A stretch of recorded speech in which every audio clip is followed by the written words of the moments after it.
At the Getty Museum out here in Los Angeles, there is a painting, an illustration from the 1400s, Moses defeating the Moors. And in the illustration, you see African people who are the Moors in Europe ruling. They're in a castle and they're battling white Europeans. And the reason why they named the painting Moses defeating the Moors is because the Europeans at the time, when they were going through the Inquisition, when they were going through the Reconquista, when they were getting the Africans called the Moors out of Europe, they had a religious undertone. And what they would do, they would draw stories from the Bible and tie that into their current struggle. And that's one of the things that gave them so much momentum. There was a religious undertone to it. The Africans in Europe originally came out of the Moors, came out of North Africa, out of the area that's known as Morocco, ruled that area called the Iberian Peninsula for centuries. And it's interesting because what most people don't realize is that the Moors had brought to Western Europe, before Europe even had developed the technologies to do a lot of the things that they had done. And when the Moors had been defeated in 1492, that expulsion of the Moors, they had moved into areas that were now considered Western Europe. But they brought with them a lot of the technology, the science, the astronomy, irrigation for being able to develop these lands. And that got erased out of history altogether. And I think that's part of the challenge now, is to put that knowledge back into the mainstream so that people understand who the Moors really were. There's evidence of about 150 Moorish castles that are still there in Spain. And if you go to those castles, they will have a bilingual description where they will tell you this was a Christian castle, but it was originally a Moorish one, and they'll tell you when it was Moorish and then when it became Christian. The churches in Spain were originally mosques. They will tell you the period where they were originally mosques and which period they became churches. The Moors then, when they came into Europe, they had already had elements of ancient African wisdom, which allowed them to advance in ways that the Europeans had never imagined. And so in order to survive in this hostile environment, they had to go underground. The same thing happened with the Europeans, who also were close to the Moors and other Arabs who had pieces of this knowledge. They found that this information allowed them to reinterpret the history of the world, the science of the world, and that conflicted with Christians, specifically the Roman Catholic Church. So they also had to ban those people, and that led to the development of what we now call today secret societies, or more specifically, societies of secrets. And those secrets were the ancient educational knowledge that had been developed in Africa thousands of years earlier.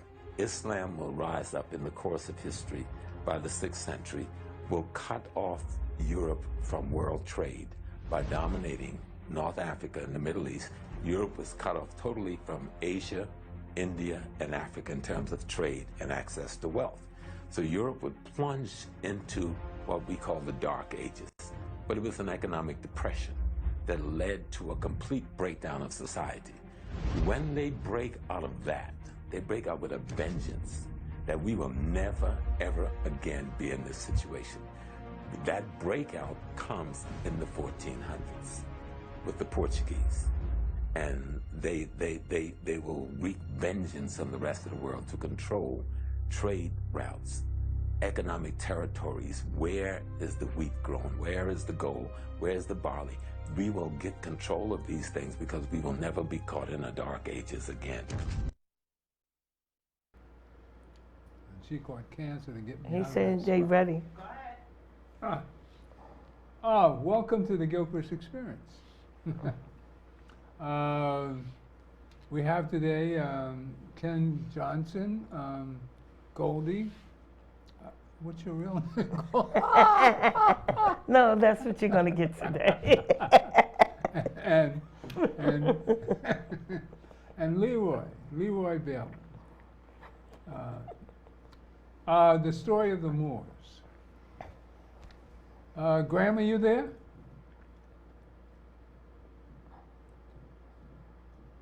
Yes, I'm here. Yeah. I'm here for a little bit. We're talking about the Moors, how the Moors came and cleaned up Europe. Yeah, they ran the Vandals out of the Iberian Peninsula. Turn this volume up.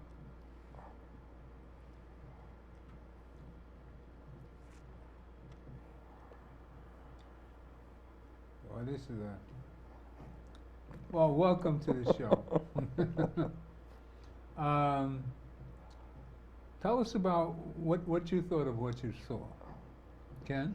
It's kind of amazing that if we ruled for 700 years, how we just happen to just lose everything like that. It's hard to understand. How can we go about going from such diverse people, such educated people, to not owning anything? I mean, it befools me, it baffles me. Well, we have to study that 700 years study, you know. But the whole thing is that nobody today heard, you know, well, the Europeans thought the earth was flat in 1400. Right. Yet the Africans brought astrology to Europe. What do you say, Brother Leroy? I say that it's a very fascinating story.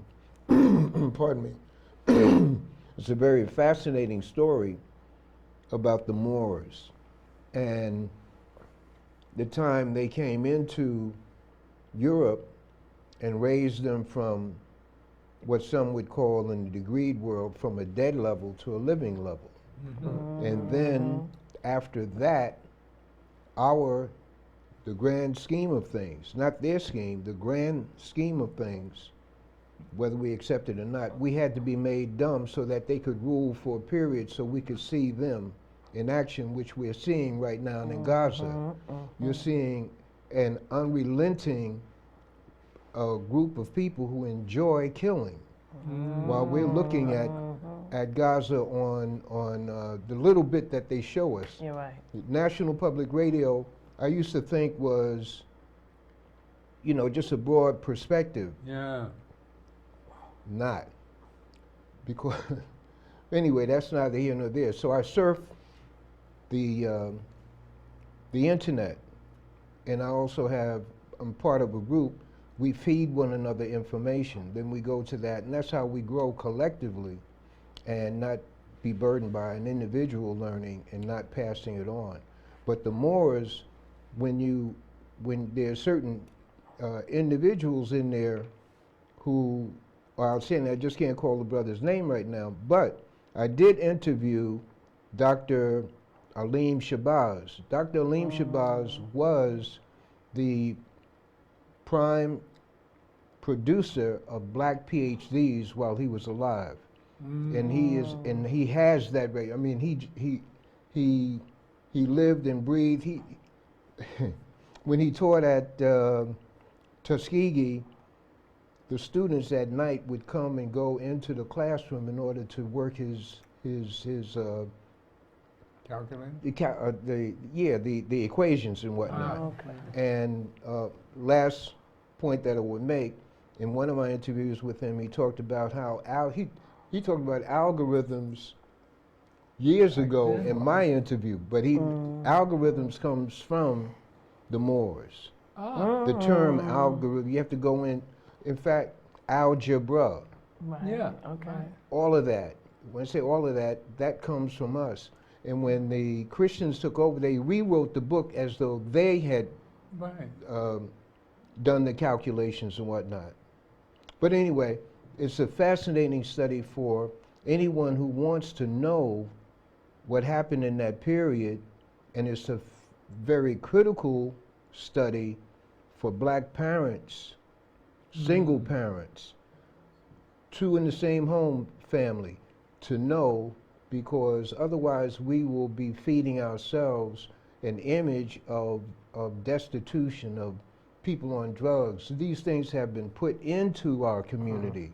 We're not druggies, we're not alcoholics, we're not killers of our people, but the conditions that have been set up brings about the cruelness that we do to one another, whether we're on the street or whether we're a talk show host, talking about a Negro talk show host who downs out people at every turn, who downs out people right here in New York. I mean, it's unbelievable. He calls out people mutts. He calls out people animals. I've heard him call out people super predators. if you close your eye and you didn't hear the man's what you call accent, you would think that he was a bona fide born enemy. But anyway, that's what I think about the Moors, et cetera, et cetera, et cetera. Mm. Any comments, Graham? I think we lost Graham on Zoom. Oh, there he There we is. go. Yeah, I'm having difficulty in the location I'm in. Well, Yeah, we'll we come remember back back in the 60s, there was a movie called El Cid. What we'll was the come name? back to you. You remember the movie El Cid? Oh, yeah. That was Charles Heston.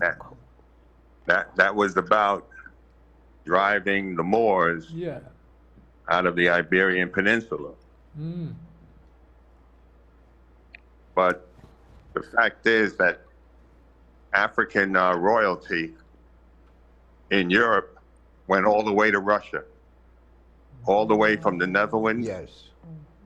to the Roman Empire, and east to Scotland and England. King James was the steward. They ruled England for over 400 years. And it's recorded in Edinburgh that King James, who had the Bible translated into English, was the swarthy. That's Old English for a black man. Mm. All these people running around talking about being Christian nationalists and grabbing a Bible, don't even have a clue that the guy that translated the Bible that they're carrying was the black man. You had Trump's grandfather, who was thrown out of Germany by the grandson of Charlotte of Mecklenburg.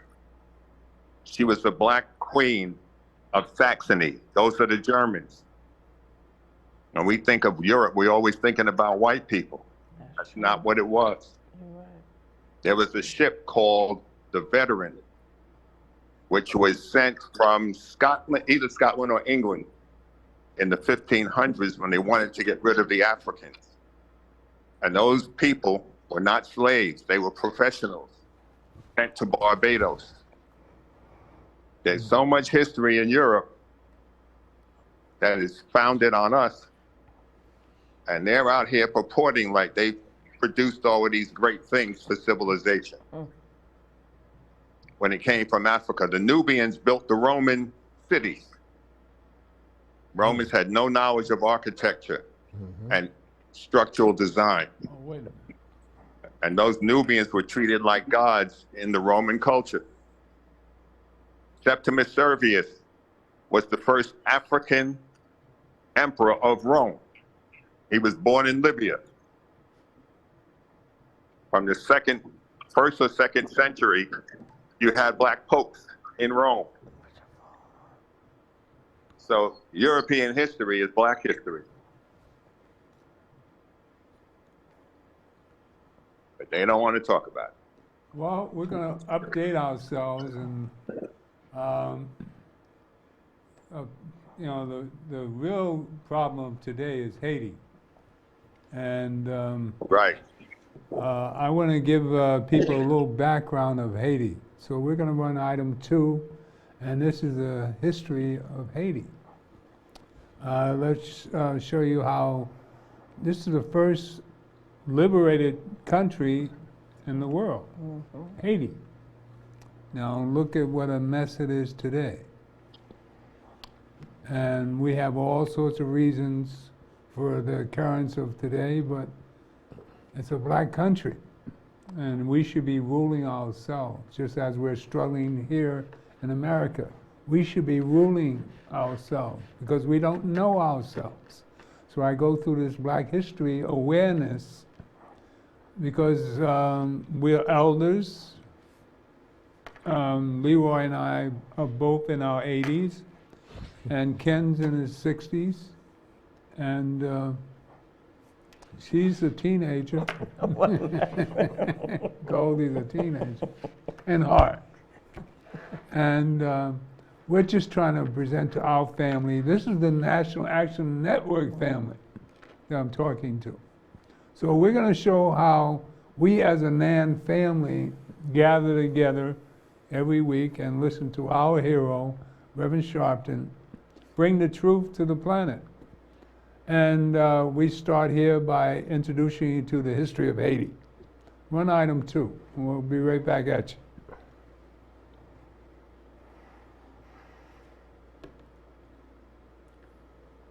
Right, ladies? Yes.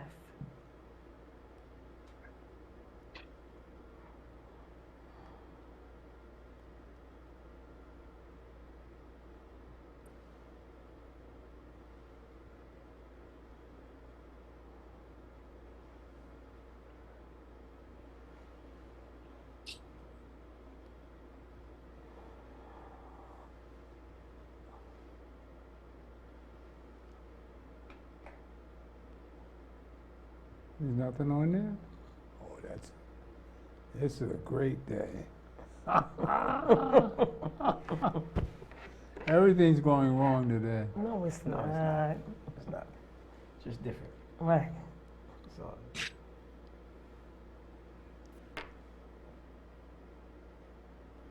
Now to Haiti, CBS News has confirmed Haitian Prime Minister Ariel Henry is under U.S. Secret Service protection. The embattled politician agreed to resign after gang leaders threatened genocide. But those same gangs have been increasingly violent around Haiti's capital.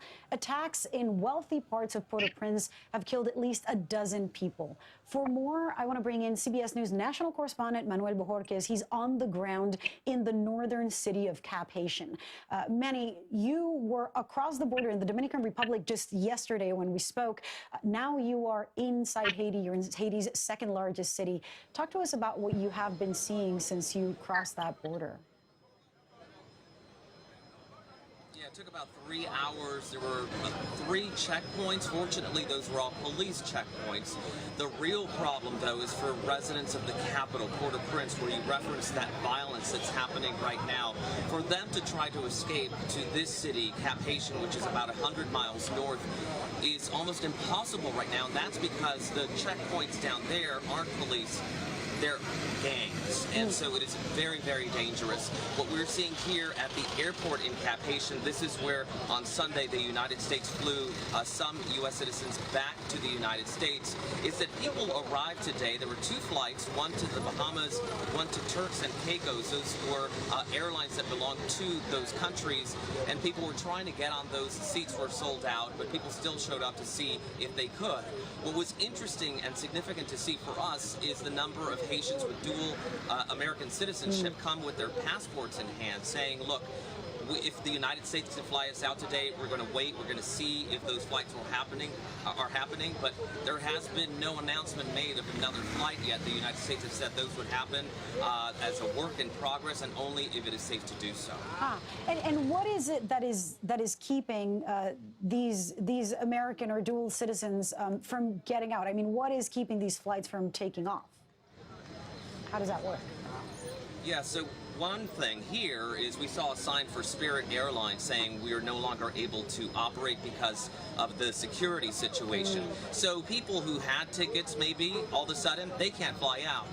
Maybe they're trying to fly to the Bahamas, but that requires another connection, and maybe they don't have the money to do that. So these are all things that people are encountering, and unfortunately for some of them, one man, he came to us with his passport. He said, look, I have a medical condition. I'm trying to get back to Miami to see a doctor about it. He was asking us for information, but unfortunately at this point, the United States has not announced another flight yet leaving from this airport. Wow.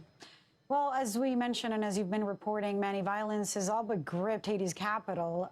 How is that affecting any humanitarian aid from getting to people who desperately need it in the region?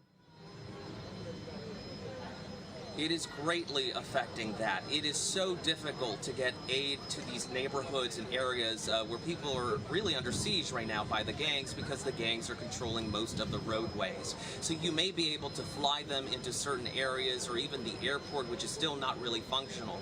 But then how do you get it from point A to point B without it being looted or burned? So that's the problem they're dealing with in Port-au-Prince right now. What we did see at the border with the Dominican Republic is a lot of people from Haiti going to a marketplace there where they can get some supplies. This area clearly in the north much more stable, but you are starting to see that people are concerned about basic necessities even here, the biggest thing being fuel. It is scarce right now. Manny, thank you so much for your work, and Sean Herbert there too with you. Thanks, appreciate it. Well, that's a little confusing because item 4 is the one I purposely I wanted to play. But this is what's happening in Haiti today. So everybody make a comment on what they're hearing about Haiti, and then I'll show the history later on. What are you getting from? Usually, when there's a crisis, put in the right term I want to put it. America seems to be the world police for everybody. But when it comes down to Haiti, we don't seem to want to make the effort to go help them. Why is that so?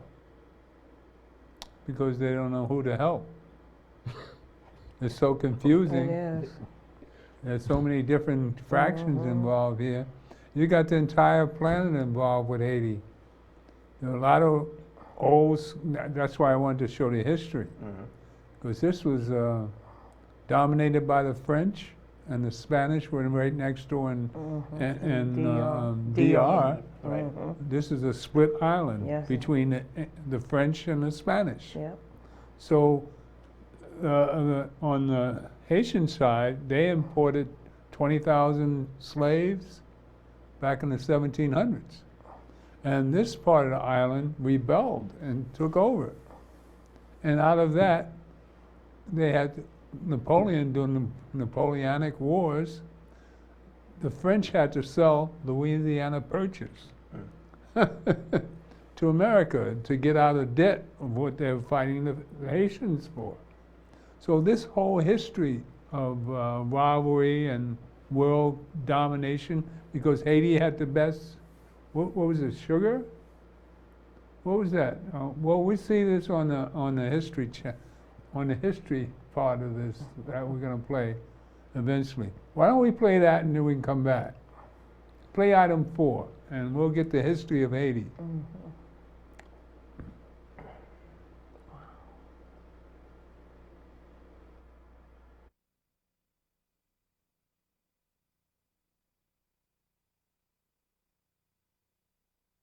I want you to think of the world in 1794.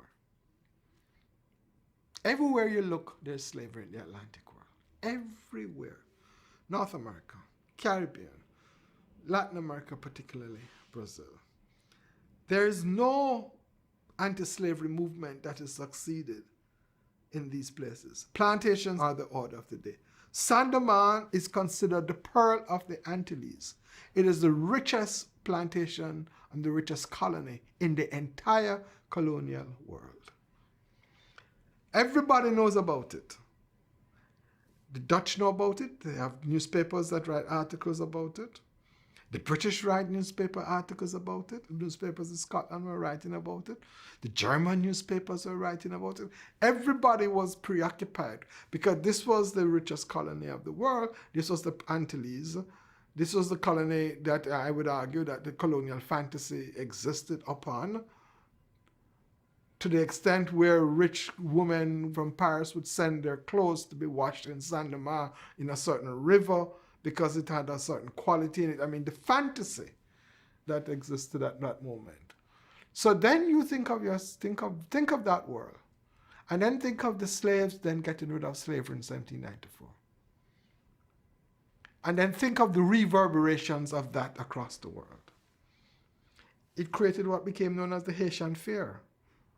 That is, we could not have this again. Napoleon made it absolutely clear. He said the key to what is happening in Saint-Domingue, the colony, is not the commercial success, is not economics, is not even politics, he says. He says we have to get rid of the specter, and here I quote him, the specter of the blacks. What's the specter of the blacks? The specter of the blacks is black sovereignty and against slavery. So you think, therefore, how that revolution shakes up the entire world. A world built on colonialism and a world built on slavery. And then you ask yourself, okay, if that is so, what is the most important revolution of this period? Is it the French Revolution that declares rights of citizenship, citizens and equal rights, but continues a colonial project, not just in the Caribbean, but also in parts of Africa? Is it the American Revolution of 1776 that continues, that does not get rid of slavery, but just talks about political independence? Is it the English Revolution of 1648, in which parliamentary democracy is established?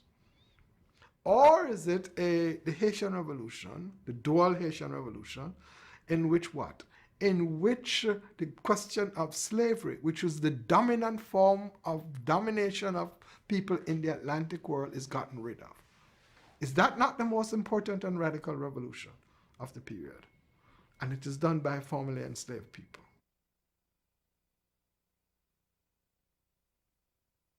See, the attitude that we all should have is that we don't understand our history. And it's showing today. We don't understand the history of Donald Trump. Look at what we're dealing with today. Haiti's in an uproar. Netanyahu's coming to the GOP and telling them that if you're a Jewish person and you vote for a Democrat, you're anti-Israel. That's what he said. This New York nut that we've had in the White House for 4 years, his father was a Klansman out in Queens. They were the biggest racists. This was the nice racists in the early days when he first came out. But he's a New Yorker. He's a con man. And this man has conned the planet. What is he? He's teaming up with Putin? And now Netanyahu in Gaza, killing what? The natives of Gaza, Palestine. It's ungodly. It is. No, I said myself where's God in all this? We that got through 400 years of this garbage and not understanding because we didn't understand our own history. Look at yourselves and be ashamed of what you didn't know about you. And what we see our kids think about themselves today. We're talking about the Moors curing ills of white people in 700. How many years ago is that? I mean, we were building pyramids when the European was in the cave. And what are we doing today? Calling each other nigger? Smoking crack and killing each other? The dominance planned genocide of the 80s? We got to uplift ourselves. We're the spiritual people of the planet. We talk about the Dogons, people who know secrets of the universe from an African standpoint. They know about a star system that doesn't exist by a telescope. How could they know and draw it in the sand? I mean, something you can't see by a telescope. These natives are drawing in the sand. Said, well, we were told this by aliens years ago. Come to find out, our ancestors are the aliens. You go back to ancient Egypt and Osiris and Isis. Well, that comes from Dr. Clark, Van Cernemer, all those people that we were privileged to get to know. But we're old school. What happened to our people? What's your view? I mean, you're in your 80s. I mean, looking at this today is, but see, we think about the past and how the past was, and we survived in the turmoil of that past. But today, we uplift ourselves to the 60s and the 50s, and our kids, our grandkids have a different, I've got a great grandkid, she'll be 18 in May, and she's so steadfast in her ways and her attitude. And you look at Christian from Nan, and I mean, these people are of the age that other people aren't exposed. But see, what happens with Nan? What happens at Nan? I want you to give them a good idea of what ladies do at Nan. What's it, the women's auxiliary? The ladies at NAN are the pillar of the National Action Network. Okay. We are the pillar of National Action Network. Right. Without us, things would not get done. Now, who's the head of that? Kathy Jordan Sharpton. She's Right. the chairwoman. Right. So we take her lead. But we have our input too. All the women are involved. We vote. We don't make a decision unless we vote in our meetings. We have to vote. And that's what we promote the most. Getting black people to vote. Yep. Why is that a problem? Back in our day, we fought tooth and nail. Martin Luther King, even Malcolm would say, get out and vote. Why do we have a problem trying to convince people who to vote for? Can't they see through this buffoonery? I mean, this is a joke. How can anybody in their right mind even think about voting for Donald Trump? Something has to be physically wrong with their mind. Or they're, well, see, I think from a I think of being fair and equal and sort of a God consciousness. But of course we have demons on the planet. And this genocide in Gaza is beyond, I mean, you've got to watch public access and see some of the stuff that you won't find on the mainstream television. You try Democracy Now, all this is public access, which you're viewing at it now, and free speech, and you get the truth. And you see the 32,000 Palestinians killed, and Netanyahu's got the nerve to come talk to the Republican Congress, Senate, about what Schumer said about Netanyahu. Netanyahu came over here and talked to them. And these people all backing Putin and Netanyahu. Oh, what say ye, crowd? Leroy? Graham, you there? Graham, we lost Graham. How about you, Leroy? Well, I think right now, today, at this time, right now, before we forget time, if we didn't know much about Mr. Trump before his remarks last week, that if he wasn't elected, America would experience a bloodbath. That's right. Very. That's what he said.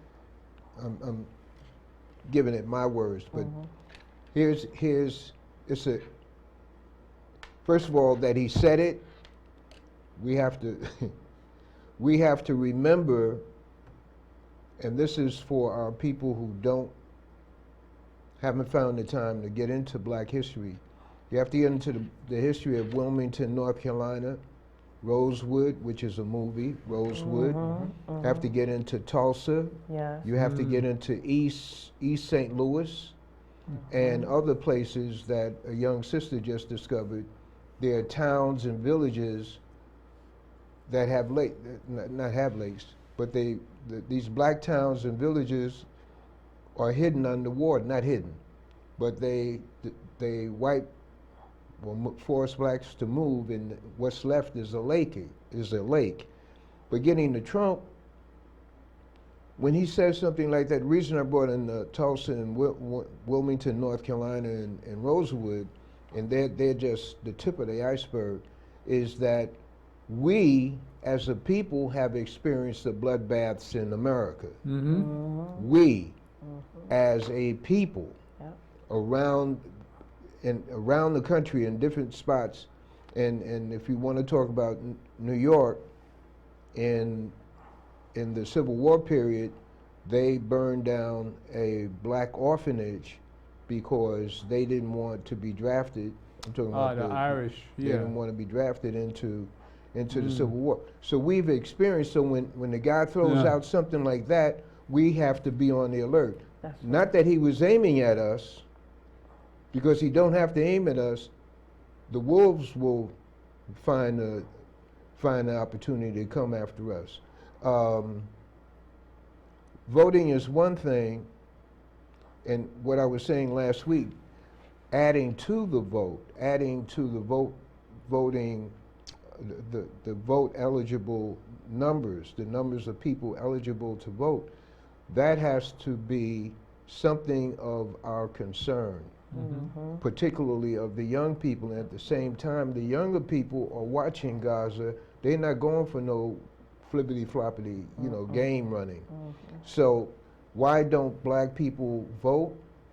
You have to look at when they do vote, what are the aspects in the context of that period where they came out to vote, whether it's a local election or a national election. These things, they study about us. We have to study about us and come up with the formula that would get our people out.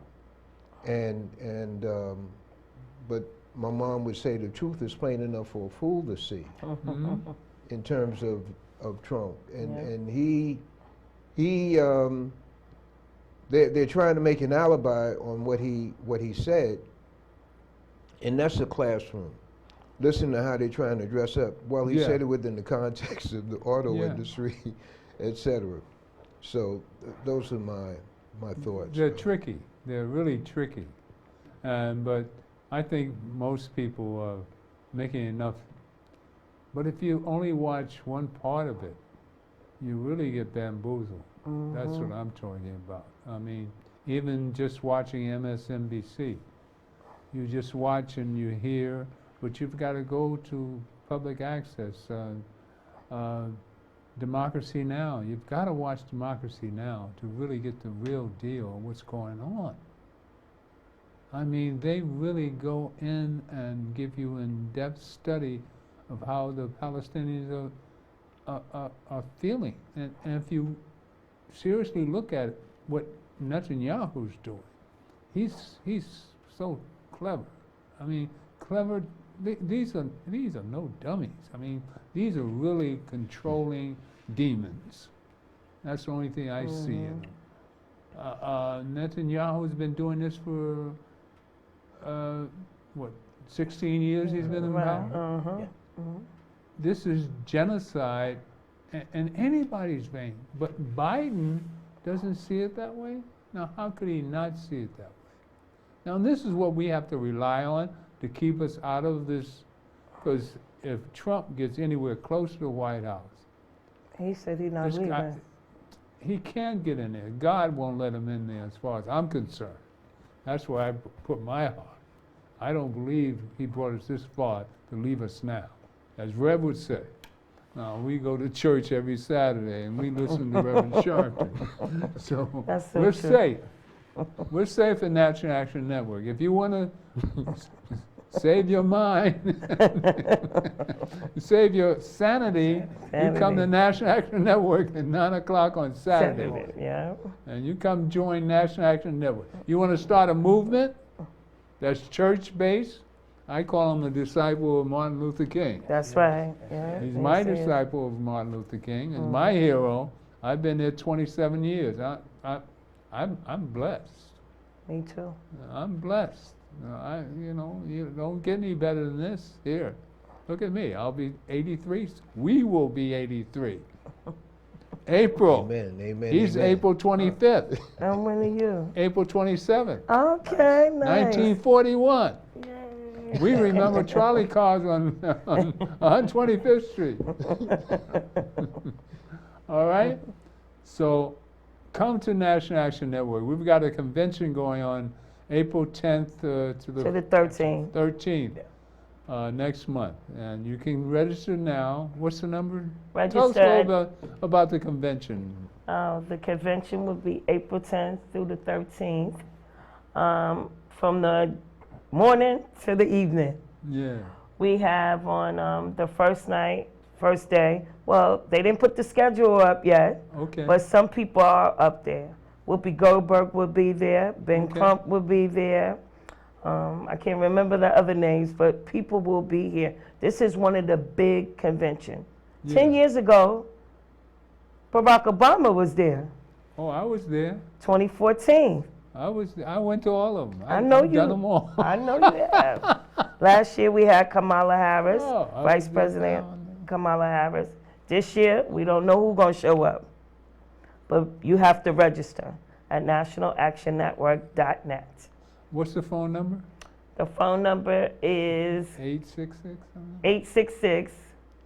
They're gonna spank you if you don't. remember Oh the my phone number. God. Oh, But I Lord. know the 212 number, 212-690-3070. I know that number. Give that again. I'm sorry. 212-690-3070. Okay? That's a national convention, and we do it every year. I've done all 20. I think there's 25. I've done all 25. It's a great opportunity for us to bring young people, younger people, for us grandparents, teenagers, to bring them to that event. What do they see? They see an organization that's able to attract folks from all over the country, and the concern of people, black people all over the country, to come to a gathering like that. Yes. And it's an opportunity to teach our youngsters to catch up with current events and even past events, and then seeing the celebrities that are there, Yes. the ones who are mentioned, the ones who pop in because of it's a place to be seen. It's an opportunity. I feel that parents in the black community, for sure, but not excluding anyone, in the black community, they should have some of their children registered with National Action Network. You don't have, it's not coming into the Nation of Islam where you got to curtail your diet and et cetera, et cetera. What would the church say? Come as you are. Come as you are. Yeah. And if you, It's a hospital for sinners. you get the feeding from Rev anyway. Yes, you do. He feed you all the information that you need. And it's free. And it's all free. And it's free. And you're a new member. Tell us how you came here. Well, I'm in NAT about 5 years now. Oh, really? That's Yeah, it? 5 years. I sat in the back for a good period of time. All this time? Yeah. And then eventually I snuck my way up and I met my sister who brought me to the light. And my reason for coming there is because I was going through some trials and tribulations, and I was looking for a church. And when I came there, I realized that National Action Network is my church, is my Sunday church on Saturday. Yeah. And Red was the disciple that sent to us to give us the information that we need, not only religiously, but from economically, for what's going on in the world. Because, again, if you look at it, we don't have a Malcolm and a Martin and all that. What we have is Rev. And people may have a lot of, optimism and talk about him, but the one thing that he is a disciple, and he's coming and he's giving us the information that's out there, because there's no one else doing it. And I love it. I've been there, I brought family members there, and I think in the next coming week, it should be about 4 more family members joining. It's been great for me. Well, God put him in charge of murdered spirits. I think that's what he does the best. Murdered spirits linger. They don't go to the light. We've all heard stories of that. But you can see how Rev takes on this armor of protection and striving for what's right. Do the right thing. Yes. I've watched many of them. We've lived long enough to see Martin and Malcolm and Muhammad. I'm a little older than Muhammad Ali. My family, because I was a boxer, well, you had to be a boxer back in those days. You better know how to fight. And fight fair. Right. It was fair. You didn't kick a man when he was young? No. And kick somebody. Girls kick. But then karate came out and made it. But those were years later. Yeah. But see, on that old time religion, where, you know, I went to church in the 40s. Man, I remember as a kid climbing the stairs to Convent Avenue Baptist Church. Wow. Climb up the stairs, all this noise. I was about 5, 6 years old. All this noise, and my mother was a church goer. She was God as far as I'm concerned, for me. And she'd take me to church, boy. I was in the Cub Scouts, and I got baptized at 11. And I was a holy roller, you know. I knew God was real because I felt it in church. Boy, all this noise. And can you imagine what black people were like in the 40s? Wow. The trauma. But we were upgraded. We were stars. I mean, my family owner had a business across the street from the church. Hey. My uncle was a deacon. I didn't know from poverty. I was raised in an element of proudness. I mean, being black was a joy. We arguing who was the prettiest color. My mother was brown and pretty. Oh, she was so pretty. I try to get her complexion all the time. Other people in the family were light. I didn't like being light. I have one cousin, she passed for white. She hated being called white. But she would get us in every place. she could go in anywhere. And they didn't know what she was. And she could sing. And that was the first thing I fell in love with. This is the Gilchrist Experience.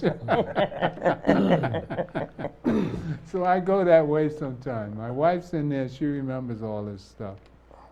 And Leroy and I hung up in the same corner. We come out of the hood, but our hood was the hood of being a gentleman. That is and being correct. smart and being sharp. That's correct. Clean. We were dressing like this in the 50s. You know? And he was raised a Catholic. And he went to the Muslims after Malcolm died, and he didn't think they would accept him. But that was the revolutionary of your mind, Right. of discovering stuff.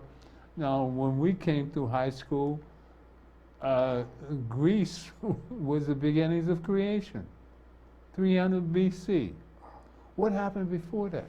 We knew nothing about the pyramids and Dr. Clark and the serious mystery. Oh, that was so far from us. Africa was Tarzan. Whites dominating. I knew something about Christ wasn't white. It doesn't make sense to me that Christ was white. But I always knew that Christ was black. Well, you get an argument for the ladies in the church. What difference does that make? Because they couldn't. I never understood color problems. Because I had so many variations of color in my family that, We all do. and I couldn't understand how my aunt didn't like my darker, because she was prettier than she was, because she was a pretty brown. And I couldn't understand the color problem, you know, the Willie Lynch syndrome, which we all deal with throughout life at different times. In the 40s and 50s is different than it is today. A little different, you know, and then James Brown, I'm black and I'm proud. You couldn't call somebody black in the 40s. You got in a fight. That's right. You know? That's right. Tell me, Leroy. Listen, we were Portuguese. Somebody had a little curl in there, They were Portuguese. It was a denial. We experienced that. It was a denial. Well, I got, my mama told me I have some Cherokee blood in me. Yeah. Everything pushing away from, now we lived through that time. Yeah. We lived through that time. What sense. came to mind, Brother Gilchrist? It's a small thing, but it's a big thing. On 145th Street, there was a black-owned ice cream making business. It was called Silver Mountain. And they made ice cream. We would buy buyers and seal tests, but if we had a little bit more money, they dipped the ice cream. And that was a believable thing. You think of ice cream there as Baskin Robbins, but we had a bona fide. And there are other things that we saw. We saw black businesses. We saw grocery stores that were owned by black folks. Yeah. And pharmacies that were owned by black folks. Yeah. And then when we dealing with tailoring, the tailoring could be traced to brothers who came by way of Trinidad into the States. And that opens up a whole history bag in terms of, we made the clothes. My nephew pointed out to me, he says, look at the movie Gone with the Wind. He said, who did the woman say to, who was the woman who addressed the black woman to make her a dress? And this is what we do. You know, we buy stuff, and it reminds us of the brother that runs the haberdashery on Lenox. Oh yes, I know who you're talking about. He changed the whole thing for Gucci. He took Gucci and put him on leather. He said, well, they sued the man and then hired the man to do the business for him. It's a fantastic. We are a great and fantastic people. We cannot stop delving into our history and starting with our families. Start right with your grandmother, your great aunt.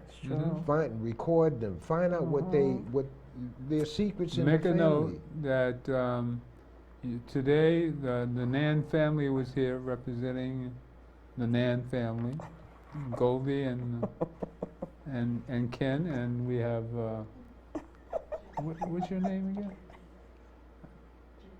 Janine. Why do I remember her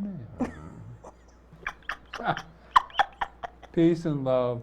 The God in me loves the God in you. Stay tuned to more of the Gilchrist Experience. Take care. That got to be cut. That was quick. That was a quick show. The Harlem Hellfighters was a regiment of New York National Guardsmen in the First World War. They were set up to fail by their own government. They were humiliated, degraded, eventually given to the French army as a throwaway, and they ended up coming home as one of the most decorated units in the entire U.S. Army. The Harlem Hellfighters are one of the most important regiments in American history. In World War I, they helped to establish to the entire world the power of black soldiers in the military. It was very difficult at that time for African Americans to get into the United States military because there was this perception that African Americans would not do well in battle. They had to overcome the prejudice of their own countrymen and yet also perform ably on the battlefield. Like so many units of African American descent, when they go overseas, they're not sure what they're going to do. Are they going to fight as infantry? Or are they going to be stevedores and load ships? Or are they going to be labor units and cut wood? And so they're committed to labor duty, they're unloading ships, building latrines, those type of support services. And as you can imagine, these men have been trained and they're willing to fight, they're ready to fight, and this is stressful for them. They were finally given to the French army, which in a way was an even greater insult because in the First World War, when the United States entered, General Pershing, the commanding officer, was very clear that American forces would not be fed piecemeal into the French and British army because the French and British wanted reinforcements, and Pershing said absolutely not. When Americans join this war, they will fight as an American force under an American flag led by an American general. ... except for the black guys. You can have them.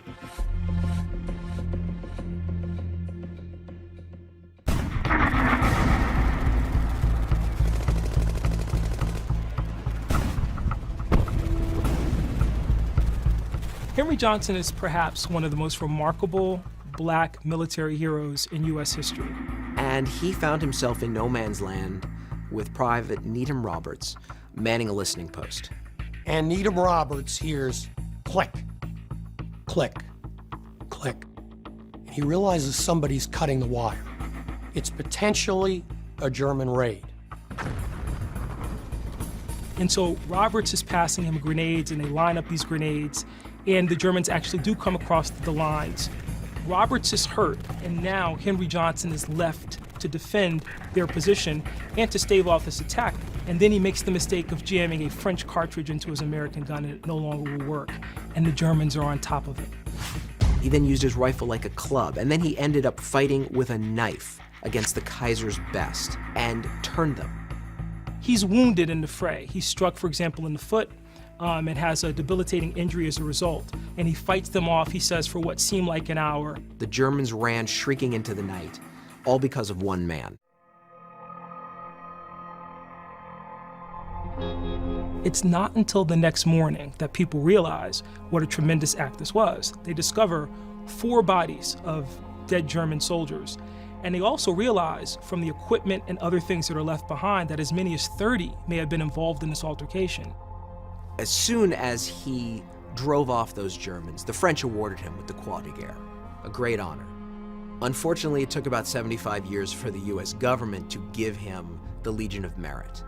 Had he been white, he would have walked out of that war with the Medal of Honor.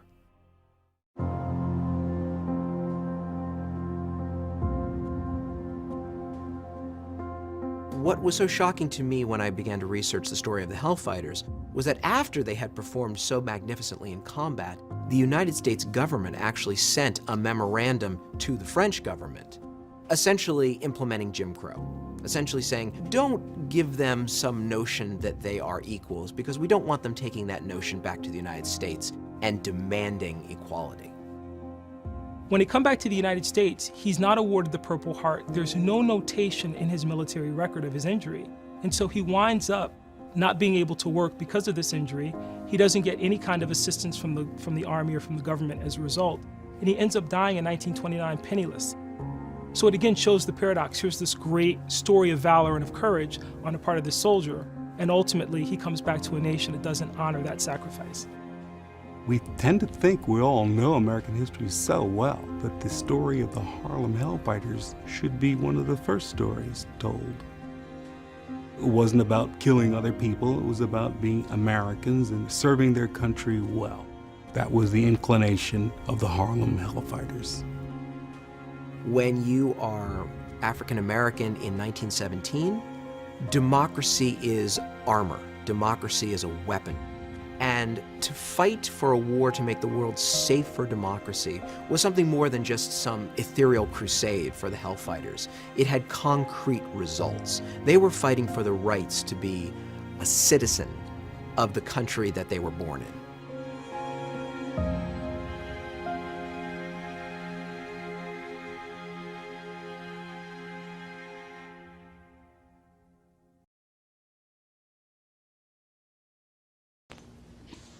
History is a clock that people use to tell their political and cultural time of day.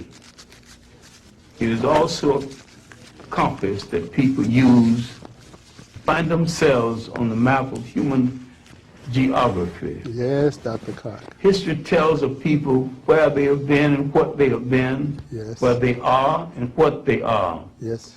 Most important, history tells a people where they still must go, what they still must be. Yes, sir. The relationship of history to the people is the same as the relationship of a mother to her child. Yes, sir.